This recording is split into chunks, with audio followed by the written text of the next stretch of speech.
उसके बाद चौथा दिन आता है और चौथे दिन को हम बोलते हैं गोवर्धन पूजा, अन्नकूट का प्रसाद बनता है उस दिन मंदिरों में।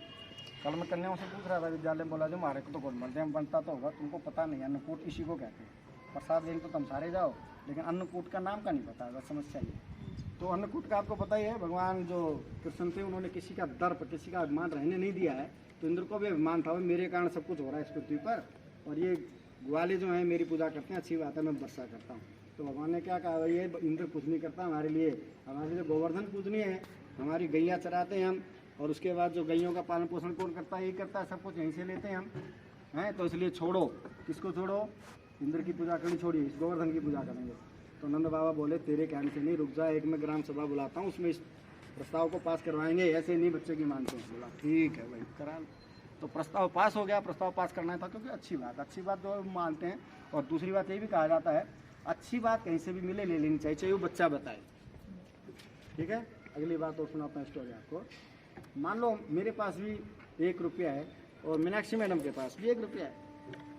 मीनाक्षी मैडम ने 1 रुपया मेरे को दे दिया और मैंने अपना रुपया मीनाक्षी मैडम को दे दिया। कितने रुपए हो गए, कितने हो गए, एक ही रहे, 2 नहीं हुए, एक ही रहेगा, रुपया एक ही रहेगा। लेकिन उसके बाद यदि आप ध्यान देंगे थोड़ा, एक अच्छा विचार मीनाक्षी मैडम के पास है और एक अच्छा विचार मेरे पास।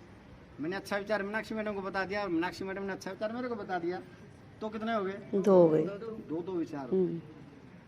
तो इस बात पर आप ध्यान रखें विषय। तो अच्छी बात कहीं से मिलती है उसको ले लेनी चाहिए।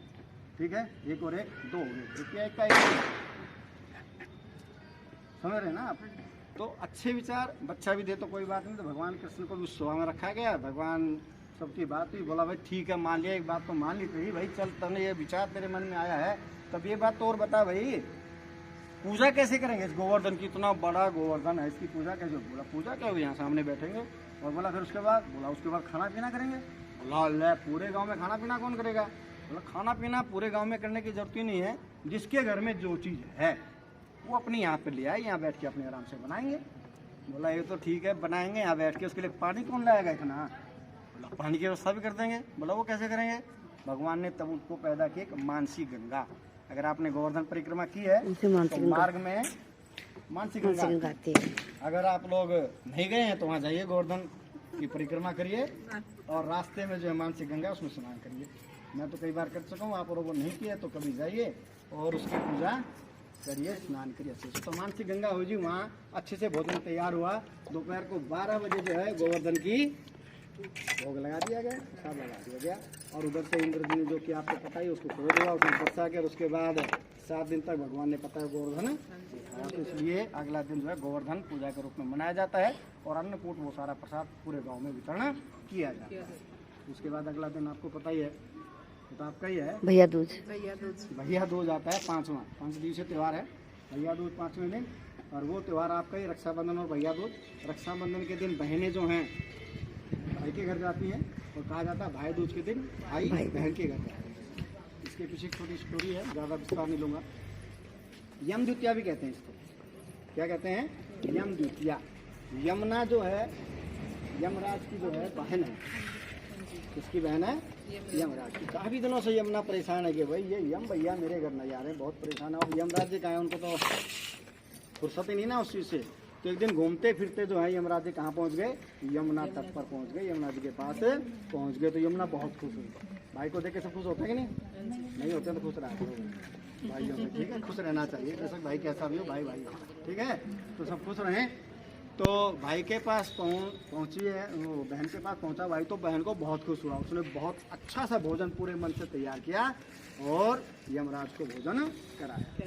और यमराज उस भोजन को खा पी के बहुत तृप्त हुआ, संतुष्ट हुआ और बहुत प्रसन्न हुआ।